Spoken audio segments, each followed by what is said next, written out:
Pension बहाली को लेकर रायपुर में धरना प्रदर्शन कर रहे हैं लोग।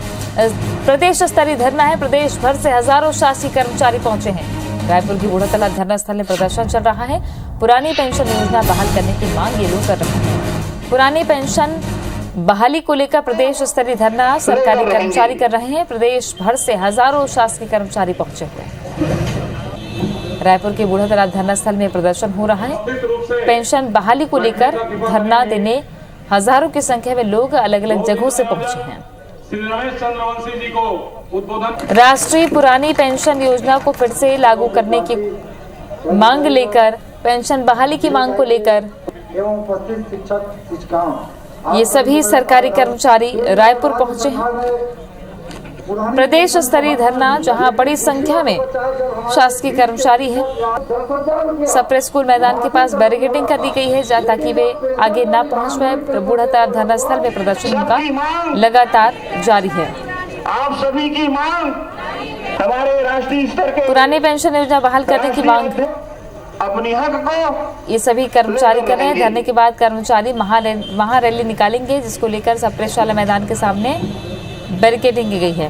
राजेश राज हमारे सहयोगी मौके से जानकारी दे रहे हैं।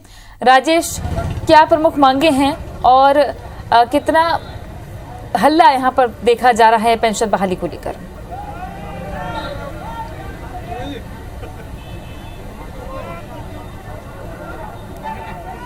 जी बिल्कुल, देखिए तस्वीरों में ही देखेंगे कि बहुत बड़ी तादाद में पूरे प्रदेश भर से सरकारी कर्मचारी भी और इसके जरिए संदेश देने की कोशिश कर रहे हैं कि इस मांग को लेकर के पूरे प्रदेश के कर्मचारी एकजुट है। सिर्फ एक मांग है कि पुरानी पेंशन योजना को लागू किया जाए, क्योंकि जो नई पेंशन योजना है उसमें सरकारी कर्मचारियों का उनका भविष्य निश्चित नहीं दिखता, अनिश्चित दिखता है। तस्वीर देखिए, यहाँ पे बूढ़ा तालाब धरना स्थल पे मैं मौजूद हूँ। ये तमाम लोग यहाँ पे पहुँच चुके हैं, पंडाल वगैरह सब लग चुके हैं यहाँ पे और धीरे धीरे सारे कर्मचारी पहुँच चुके हैं। हजारों की संख्या में कर्मचारी आ चुके हैं और करीब 1.5-2 घंटे के धरने के बाद इनकी महारैली शुरू होगी। जो आंदोलन को लीड कर रहे हैं, हम उनसे बातचीत करेंगे।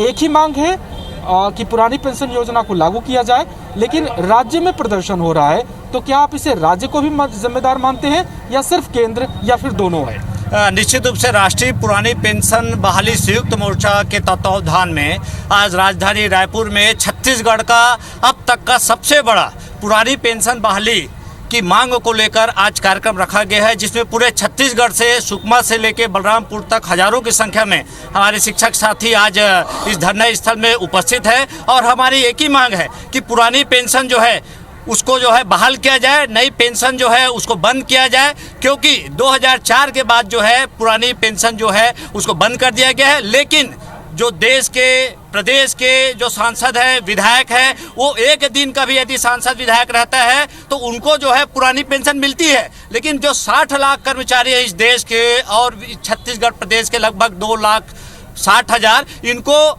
नई पेंशन दी जाती है। तो हमारी यही मांग है, जब इतना प्यारा नई पेंशन नीति है तो पूरे देश के सांसद और विधायक भी इसे ले, अन्यथा नई पेंशन नीति जो है उसको बंद किया जाए और पुरानी पेंशन को बहाल किया जाए। यही मांग है, जिसमें आज हमारे इस कार्यक्रम में हमारे राष्ट्रीय अध्यक्ष माननीय BPS रावत जी भी उपस्थित हो रहे हैं। साथ ही साथ तेलंगाना के हमारे प्रदेश अध्यक्ष संपत जी भी हैं।